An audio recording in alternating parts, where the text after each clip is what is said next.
Hello everybody, happy Friday. I'm Dr. Candice, back again with the Word in the Clinic. I'm your board certified pediatrician and kid health expert, and I'm all about having our kids to be happy and healthy. So today I promised you that I would answer your vaccine questions, but the funny thing is I only had a few questions, literally just a couple of questions. So that lets me know that you guys already know all this vaccine stuff. Hey, Carlos, the car is looking good, dude. Thank you so much. If anybody is in Central Florida, Lake Mary, Sanford, Orlando, look up Carlos Mitchell. He is the best with detailing cars. He comes to your home or wherever you are. Hey, Wayne. So anyway, back to what I was saying. I didn't get many questions, so that lets me know that you guys you're welcome, Carlos. You guys are well-versed, knowledgeable, know everything about vaccines. It's probably letting me know that all your kids are vaccinated and that you know people that are vaccinated and encourage them to be vaccinated. So I am so happy because I didn't get a lot of questions. That's what I'm going to assume, that you guys know what's going on about vaccines and that you support vaccines and you give your kids vaccines. So I'm not going to think negative, right? Side eye. Anyway, so with that being said, I'll discuss this main question and then some of the other questions I got. I'm not going to call anybody out, but one of my friends or one individual from my hometown in Demopolis was concerned because I think his daughter and her husband or the father's baby are deciding not to vaccinate, and he was concerned about that. And so the vibe I was getting was that what do I do? And so first, that's their baby and it's their choice, but as granddad, you definitely, with love and concern for your grandchild and your daughter, can definitely kind of step in a very nice way and try to offer your opinion. But I want you to come from a place of education. Educate, not debate. Okay, so get your facts straight and then say, hey, let me check you. I know this, blah, blah, blah, and I just want to give you some pointers. And so have your facts. Come from a spirit of education, not debating, and just come from concern and love, and sit down with her and the father and maybe give them some reputable sources, because I'm sure they're saying I did my research, but a lot of people are depending on anecdotal information or people's personal experiences. And vaccines are not without potential side effects or reactions. We have a process for that. We don't hide that that's possible, but it's rare. So every now and then you hear the worst stories and it makes people scared. So give them some reputable sources, cdc.gov, and search immunizations, your pediatrician, also healthychildren.org. Go through there, maybe do it with them and talk about some vaccine facts. Maybe that will give them the power to make the right decision, okay? And then you also can maybe share your personal experience with vaccines. So if you're around about my age or older, we are of a generation where I know when I was growing up, I had chickenpox, and chickenpox were common. And nowadays, as a pediatrician, I don't even see chickenpox. I may have seen one or two cases. It was very atypical. So we are blessed with the miracle of vaccines, miracle of modern medicine, that a lot of these infections, some of these infections that we vaccinate for, have been eradicated, or we don't see them often. So we kind of get desensitized and we forget about them and think the vaccine may not be necessary. So I saw chickenpox. I suffered through chickenpox. And maybe in your generation or even older, you may know someone who dealt with polio, who's paralyzed or have disability because of polio. Polio is eradicated in the United States, all because of vaccine efforts. In other countries, they still see it, and people die and are heavily disabled or paralyzed, suffer from having that infection.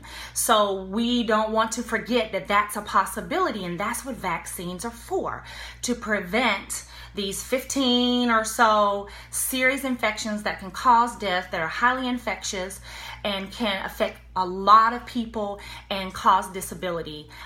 So that's the purpose. We're not trying to prevent everything, okay? It's number one, impossible. And number two, why would I have a vaccine for a common cold? Because it's not going to hurt you. It's not going to kill you. It doesn't create much harm.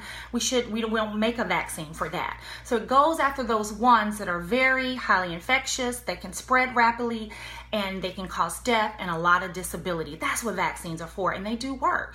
Polio, measles, whooping cough, and we've seen a resurgence in measles and whooping cough in even months in the United States because there's pockets of people that don't vaccinate.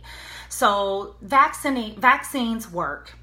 Vaccines save lives, and vaccines are effective, okay? That's the message, all right? So share those things with her, give her the sources, share your personal experiences, and maybe she will come to understand and make the right decision. Ultimately, if she does not decide to vaccinate, that is her choice. I do have patients that do not vaccinate, and I love them all the same and work with them the same, and just continue to try to educate and get them to change their mind, but we don't make it a tense or strained situation. I want to care for your kids too, okay?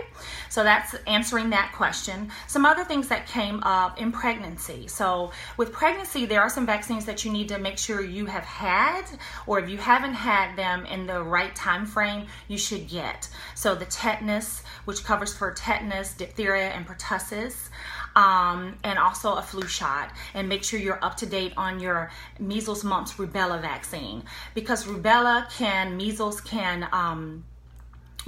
cause serious damage to a growing fetus, okay? So make sure you're up to date on that. Your doctor's going to take care of all of that. So number one, see your doctor regularly, right? If you're pregnant, find out if you're pregnant so that those things can be taken care of. Yes, accept your flu shot, and yes, get your Tdap vaccination as well. Why, you say? Well, because once your baby's here, very early, those first few months of life, they have little immunity, especially if you don't breastfeed. They aren't starting to get vaccines until 2 months. Only the Hep B is given around birth. And so they really have no protection. They're around people and they can get pertussis, and pertussis can be deadly in early infancy. So that's why you get the Tdap with the P. And then we talked about you definitely don't want a newborn baby to get flu. So protect the child because they don't have much immunity to fight that off. That's the point of a mother being protected. Also the dad, also the grandparents, anyone who is going to be around that child during those early periods of life, taking care of that child. And I know that can be a touchy subject because some adults don't want to get immunizations, or I don't want flu shot, or I don't want to take a Tdap, I'm fine. And then you have to decide, and it can create some tension in families. I've experienced that when you ask people to get their vaccines before they come see the baby or come care for the baby, you decide that's the recommendation, okay? Not judging, just saying what's best, okay? The next thing I want to talk about is the HPV vaccine, okay? The human papilloma virus vaccine. And this vaccine is still being thought of as new. Hot off the press, I don't want it, it's too new. Okay, so let's dispel that myth. It's been around nearly 10 years now. It has gone through rigorous testing. It has gone through studies. It's safe. It's also effective. It also works. It is cancer prevention. It's really the only vaccine we have that can prevent cancer. It can prevent cervical cancer, oral esophageal cancers, vulvar or vaginal cancer, cervical cancer, like I said, anal cancers, penile cancers, okay? That virus, and I have a podcast episode, Kidding Around with Dr. Candice, I think it's episode 38, preventing cervical cancer. But Dr. Varela Dixon does a great job talking about the cervical cancer aspect of it, but also the other things that HPV does and why you need the vaccine to prevent those other types of cancer and unsightly warts too, okay? So definitely get the HPV vaccine. The second myth is that it's all about sex. It's not. So sometimes when we're highly religious and we hear HPV and it's preventing a sexually transmitted disease, oh, my child's not doing that, we're not talking about that. Well, the point of prevention, all these vaccines are about prevention, is to give you the protection you need before you ever come in contact, right? That's what prevention is. It's being proactive, not reactive after the fact, okay? So you get the HPV vaccine. We give it in our office around 11 or 12, but it can be given as young as 9 up to 26, so that you have the protection in place for when they're older or when they decide and all of that. So it's not about sex, it's about cancer prevention. So I highly encourage you to get the HPV vaccine, and like the other vaccines, they're safe, they're effective, they work, okay? So we answered our main question, and we talked about vaccines and pregnancy, and we talked about the HPV vaccine. There's so many other things to say, but I never want to stay long on here. If anyone else has any questions, just send it to info@drcandicemd.com, or you can leave it in the comments of this live, and I will try to answer you. Thank you for those who listen. Melanie, Vonda, Sonia, hey girl, Mr. James Justin, Millennium Eye Center in Orlando. And I think I said hi to everyone else. Thank you for those individuals listening. Share the information. If you have any other vaccine questions, please let me know.